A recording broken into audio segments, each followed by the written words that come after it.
Hello and welcome back to my channel. This is John Cappuccino of Sashes and Scripts, and today we are going to be talking about a topic that is very relevant, very timely, and very sensitive. And here we are talking about Heart Evangelista and why is there a propaganda against her. So, first and foremost, alam naman natin lahat that ang ugat ng issue na ito is regarding corruption and the flood control projects of the government. And I think it has been a convenient scapegoat for some to shift blame on other people na wala namang kinalaman doon sa issue na ito. So, unahin muna natin, saan ba nanggagaling ang pera ni Heart Evangelista and why we cannot blame corruption on her? Why hindi nasasagi ng pera ng bayan ang mga kinikita niya? First and foremost, Heart has around 48 active endorsements, brand partnerships, businesses that she built with partners within her friends and family. And all of these endorsements, hindi naman siguro bababa ng 1,000,000 yung mga endorsements na to. In fact, some of the endorsements might be 7 or around 8 figures in terms of yung number na involved. So, sabihin natin na nasa average ng 5,000,000 yung 48 na endorsements niya. That would net her around, or rather, that would gross her around 240 million na income. So, doon pa lang, we know that there is huge money when it comes to endorsement deals. And iba pa ito doon sa mga public appearances niya, doon sa mga brand-related na mga promotions niya on social media. And hindi naman ganoon kaliitan yung mga brands that she was working with because locally, she's working with Avon, with McDonald's, with Cream Silk, SM, which is the largest retailer in the country, is also part of her endorsement deal. Internationally, she also has Mugler, she has Dolce & Gabbana, and she has Von World. So hindi related only to local mga endorsements niya. Now, speaking of income, diversified din naman ang kanyang portfolio of income because aside from endorsements, she also has businesses. She has Extraordinaire, she has Luxel, and she has Harlan Boracay. Ibig sabihin nito, the taxes that she pays for her personal income tax versus the business na mga ng mga business entities na kumpanyang hinahawakan ng mga katulad ng Extraordinaire and Luxel, they are taxed differently. So pag-uusapan natin yan later ng mas maramihang impormasyon later towards this video. So ibig sabihin nito, diversified yung assets ni Heart Evangelista. She's not only earning from her endorsement deal, she's also earning from social media as an influencer. Bawat post na lumalabas sa kanyang feed, na lumalabas sa kanyang social media accounts, she is being paid for it. Now, paano nangyayari yung payments ng social media posting? It's called influencer marketing, where brands would partner with certain influencers to post about their products, about their services, and the social media, and then there is also a interaction in terms of magkano yung binabayaran, are they being paid in gifts, are they being paid in cash or in kind? So, how does that work? If you are a nano-influencer, it is possible that you might be earning around 2,000 to 5,000 pesos per post. For larger influencers, macro influencers, anyone who has 1,000,000 followers and up, they can command up to 80,000 pesos to 150,000 pesos per post. Mega influencers that command millions of followers and who has a lot of capacity to convince people to buy yung mga products na ini-endorse nila, they can even be paid to around 400 to 500,000 per post. So imagine nyo yung mga mega influencers like Heart might be earning potentially around that figure. So ibig sabihin nito, lahat ng mga pinopost ng mga influencers can be potential earners. And this is not something new because nung nauso yung mga pangalan ni na Kim Kardashian, ni na Kylie and Kendall Jenner, sila yung mga influencers that would command maybe around, at the minimum, allegedly, around 1,000,000 US dollars per post because they have the reach and they have the capacity as well to influence people to buy these products. So, ganun na lang kalaki yung potential earning capacity niya. Now, we also need to take into consideration that Heart has been working since age 13. So imagine na yung mga kinita niya from her gimmick days up until I Left My Heart in Sorsogon na teleserye, lahat yon naiipon. And we have to understand that Heart comes from a family of means. Hindi naman siya tipong pinanganak na breadwinner ng pamilya at such an early age because we know that Heart comes from a family of wealth. On her father's side, sa father's side pa lang ito, pag-aari ng kanyang or I think it's her grandmother, yung Barrio Fiesta. And of course, pinaghahatian ng mga magkakapatid, yung mga tatay, tito ni Hart, yung pinagbentahan ng Barrio Fiesta later on.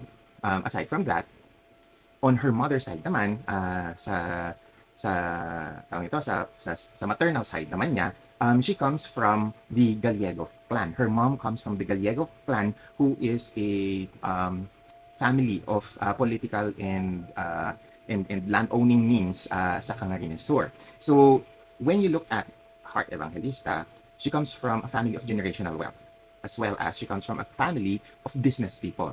And when you have someone who started working at 13 and lahat ng mga ipon niya from her gigs, from her jobs since that age is invested on stocks, bonds, assets that are income generating, then you would see where the money comes from. So transparent tayo on that area with Hart kung saan nang gagaling yung pera niya.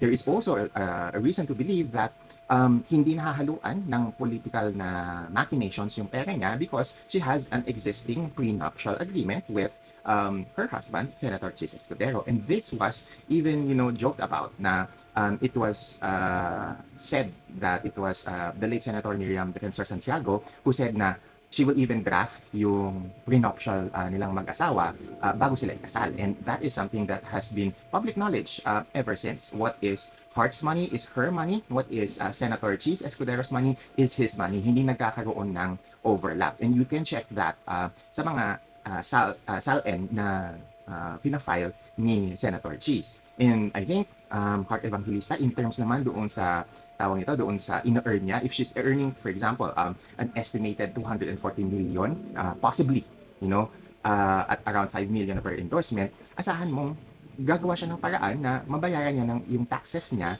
in a manner na honest. Because it was leaked in, I think it was last year, that her fourth quarter payments for 2024, she paid at around 3.55 million pesos. And that's just one quarter. Meaning, there are 3 other quarters na hindi natin alam yung gaano kalaki yung kanyang binabayarang tax. It is potentially even bigger kung tutuusin dahil hindi lahat ng quarters pare-pareho yung pasok ng trabaho sa kanya. Now, how does that work? If in case na 3.55 million yung binabayaran na tax ni Hart, potentially in that entire year, at the minimum, it is possible that Hart is paying around 12 million and up na taxes alone. Again, that is just a conservative estimate dahil hindi natin alam yung figures ng first, second, and third quarter na mga taxes niya. She's not a public servant, so she has no hindi natin siya pwedeng i-coerce o hindi natin siya pwedeng i-demand to release her income taxes because hindi siya public servant, hindi siya politiko. So this is just an income tax on her personal earnings alone. So, iba pa yung business taxes na binabayaran ni Hart as part owner of Luxel, as part owner of Harlan Resorts, and of course, Extraordinaire. Yung mga investments niya, stocks and bonds, hindi naman siya easily taxable unless nililiquidate mo yung mga stocks and bonds na to. Okay? So, I hope klaro tayo doon dahil marami sa atin hindi alam kung hindi alam yung mga technicalities of tax payments. And this is something na kinakailangan nating maintindihan dahil napaka-gullible pa man din ng mga Pilipino when it comes to fake news and misinformation and disinformation. Now, for those who are thinking na, paano naman yung mga binabayaran niyang mga taxes, bakit at liit-liit?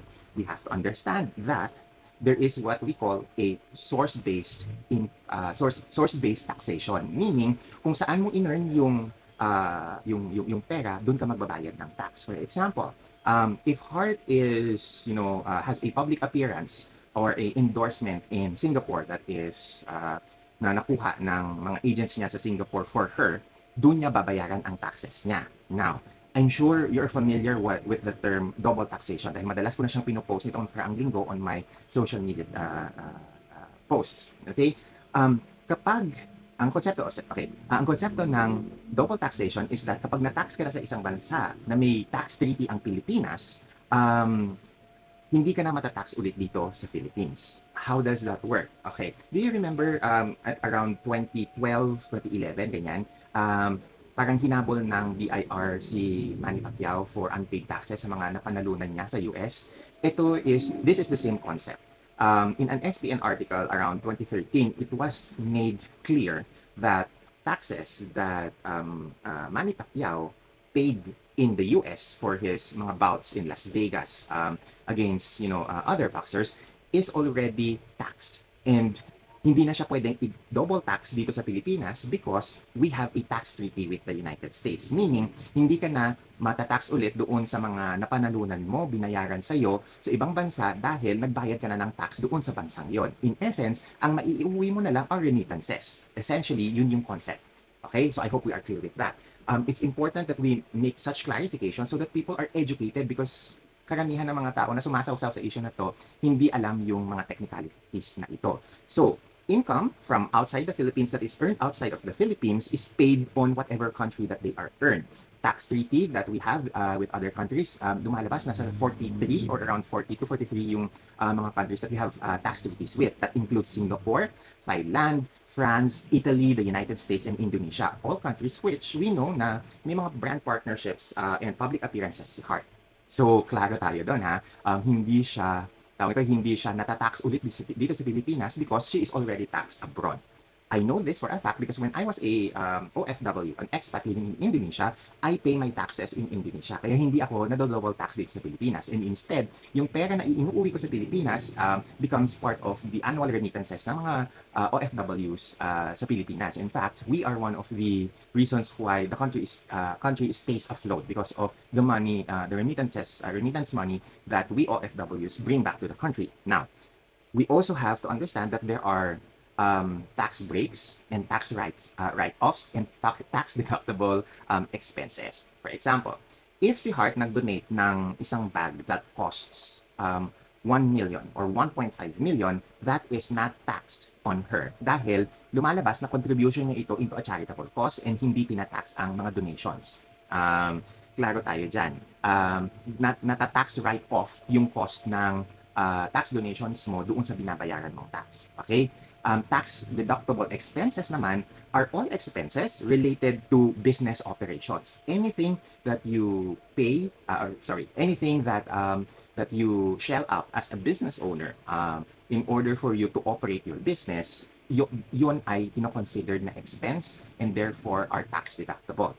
Ano ba yung mga expenses na to? It can mean the salary of her team, hair, makeup, the hairstylist, makeup artist, mga fashion stylist niya, yung mga PAs niya, even the driver na naghahatid sa kanya from one venue to another, they are all part of her team na binabayaran niya ng salary. And therefore, their expenses, their salary are part of her tax deductible na expenses. Kasi it is necessary for her to have this team with her when she does her public appearances, anything that generates income for her. Travel expenses is also included, her board and lodging, the clothes, the makeup that she buys in order for her to be able to be presentable sa mga public appearances niya. Kasama yun doon sa mga tax deductible expenses. Okay? Her expenses when she's going to Milan or Paris Fashion Week is also considered tax deductible dahil she needs that public appearance in order for her to generate more endorsements, to generate income with her fashion and luxury influencing naman na career. Kung naglalabas siya, for example, ng 5 to 6 million per fashion week, kasama yun sa mga tax deductible niya doon sa earnings niya later on. Okay? So I hope we're clear on that. Expenses like makeup, clothes, of course, kasama pa rin yun. And this is the reason why na a lot of people think na, ang dami niyang luxury bags, ang dami niyang luxury brands na jewelry and etc. All of these are necessary for her to present, the image that is necessary when it comes to luxury influencing. Okay? Another thing, hindi kasama sa mga natatax ang what we call brand loans. So what are brand loans? You're familiar with the Fashion Week. Sa mga Fashion Weeks, when you are invited sa mga shows ng mga brands during Fashion Week, you are expected to dress head to toe ng look from the brand. And most often than not, ang mga brands, they are very strict and very controlling when it comes to how their brand is perceived. So what they do is that ang mga iniimbitahan nilang mga influencers, kinakailangan mag-fitting, kinakailangan, ito yung mga isusuot mo for the fashion week during our fashion show for our brand. And there is what we call a full look policy, meaning kung si brand, sinabi niya you are going to wear look number 16 from our fall-winter 2024-2025 na collection, you are going to wear that entire look as is. Wala kang babaguhin. So, kapag may jacket, may skirt, at may boots yung, tawag to, yung outfit na yon sa runway, you are going to wear that exactly the same as is doon sa fashion show. And they will loan you those items. Ipapahiram nila yung mga damit na yon sa'yo at ibabalik mo din sa kanila. So that is why anything that is brand loaned, they cannot be considered as property of the as property of the influencer. So yung mga pinapahiram kay Heart, ibinabalik na yon. Okay? So this applies whether it's jewelry, it's clothes, basta sinabi ni brand na these are the items that are loaned for you, they are itemized, ibabalik mo siya in good, perfect condition. Dahil kung hindi mo siya ibinalik in perfect condition, may babayaran ka sa kanila or baka hindi kanila ulit pahiramin ng mga items na yun. And if I'm not mistaken, we have already discussed this, that brand loans na damage kung sino ang nagbabayad in a different social media posts and in different, video here on YouTube. Now, since we are in that same vein, brand loans means that they are borrowed to you as an influencer. Now, if in case, for example, that it is a brand gift in the expectation that you are going to post a reel, a photo, or a carousel, or a story, depende yan sa brand, you as an influencer would have to deliver. For example, I am Prada. Nagpadala ako sa iyo ng gift basket. And part of the deal is that I will be gifting you this X amount of gifts. And in return, you are going to provide for me in your social media feed 1 reel, 1 carousel, and 5 Instagram stories, for example. So lahat ng tatlong yon, kinakailangan mong i-deliver. Kasi part of the deal yan eh. That is part of your responsibility to the brand. And babayaran kanila aside from the free products that they give to you. Now, you as an influencer, you have to declare yung income that is earned or yung mga gifts that is given to you.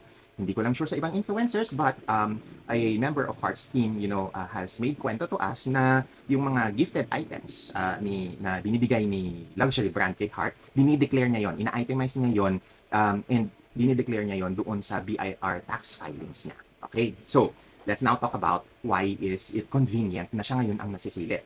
So Heart is easily scapegoated in this scenario when we're talking about corruption in politics. Kasi she is a convenient way to shift attention from what is really happening. Now, this is where it gets weird in this video because we are now entering politics, which is essentially not supposed to be my content. However, damay-damay tayo dito sa issue na to because we're talking about a fashion influencer. Now, according to Mayor Benji Magalong of Baguio City, he has revealed na around as much as 30 to 40% is nakikickback ng mga politicians when it comes to infrastructure projects. And what is left is around 35% that is used for actual implementation of those infrastructure. Kaya nagkakaroon tayo ng mga substandard na materials sa mga dike, sa mga tulay na pinapagawa, kaya sila gumuguho, kaya hindi sila meant for long-lasting na use. And in other cases, nagiging ghost project siya. So, ngayon, we have to think critically here. Saan, anong nangyayari? Bakit ang pinagtutuunan ng pansin ng mga tao is si Heart Evangelista? Because she is the one who is easily identifiable with enough political connections, with enough fashion and luxury connections na madaling gawing scapegoat for politicians para malihis yung attention away from them. Okay? Let's ask the pertinent question here. Who controls ba infrastructure projects? Hindi naman si Heart eh. Hindi naman ang Senate ang nagko-control niyan. It is actually Congress. The people in the House of Representatives who controls the money. Aside from them, the government departments and the government the government controlled ng mga infrastructure projects is coursed through the Department of Education, DPWH, Department of Health, and Customs. Kasi sino ba ang inaatasan na mag-build ng mga tulay, ng mga flood control projects, ng mga eskwelahan para sa mga estudyante? It is these people, these government departments that are involved. So sila yung dapat natin na tinatanong saan napupunta ang pera ng taong bayan. So why is it that we are blaming Heart Evangelista for all of this.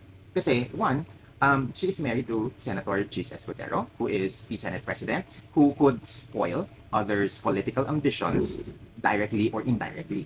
So, she has political connections because of Senator Chis. Pangalawa, because in some weird way, some of us na who think na she has become too big, too successful. So, because maybe out of inggit, out of envy, people want to peg her down to humble her.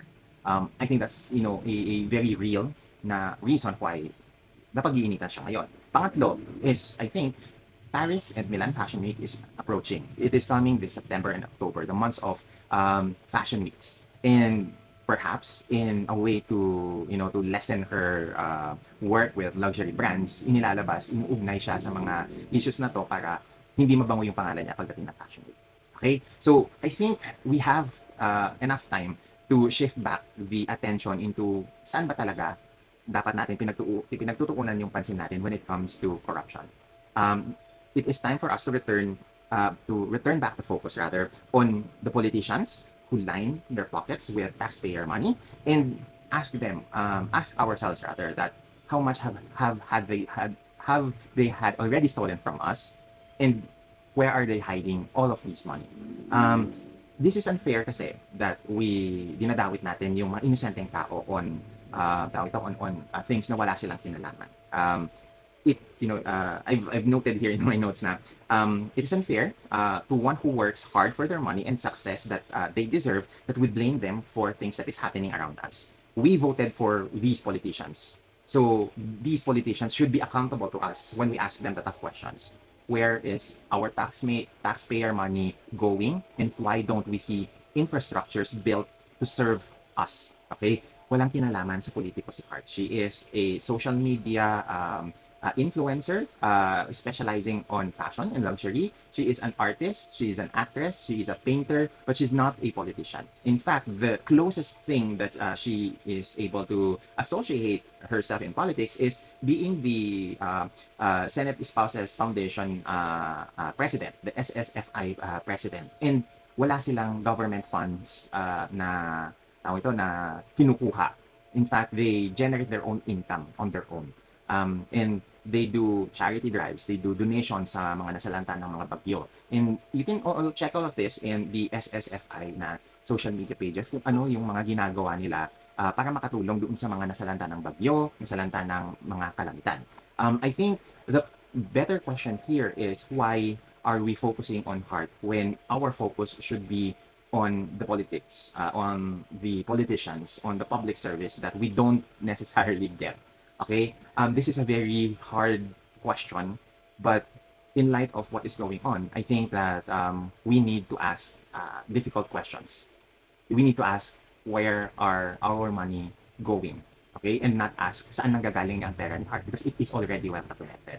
Heart has already shown how many brand endorsements that she has, it is very visible on her social media feed kung ilang racket siya meron kada araw, every day, including linggo, meron siyang trabaho. So, hindi nakapagtataka na ganito karami ang pera niya dahil tinatrabaho niya yun, and it is very visible. If you want to, to check on her tax, then go to BIR and ask for her income tax. Instead of mangawa tayo sa social media asking for proof when if we are the ones who are bearing accusations, tayo dapat ang mag-provide ng ebidensya. Okay? This is a very smart na comment that I've read on Facebook, but I want to make it a little bit, I want to rephrase it a little bit. Sabi doon is, accusations are free. And this is the reason why people with nothing tends to hoard them. So I do hope na if you have accusations, you provide evidence, you provide facts, data, screenshots, you provide clear-cut evidence of the accusations that you bring about. Kasi ang daling mag-akusa, pero ang hirap patunayan ng mga accusations natin on social media. And it gets viral. And when innocent people, like for example, Camille Ko, na napagkama lang siya si Claudine Ko, we are blaming innocent people without doing due diligence. Kung mag-aakusa tayo, please make sure we fact-check, we ask the right questions, we search for the right questions, and hindi yung ang mga accusations natin galing lang sa hangin. Okay? So, I hope that this is the last time that we are going to be talking about this topic. Medyo mahaba-haba siyang episode, I know, but I do hope that it provides clarity on this very sensitive issue. Okay? So, thank you very much for joining us in this video, and I do hope na hindi kayo na-bore at may napulutan kayong aral, napulutan kayong bagong impormasyon regarding this issue. And I hope that in the next time that we are going to post a video, it will be more about fashion and pageantry like, we used to. More lighthearted, more fun, and more easygoing topics na kakapulutan natin ng bagong impormasyon at aral. Okay? Thank you very much for joining us in this episode, and hope to see you again soon. Bye, everyone.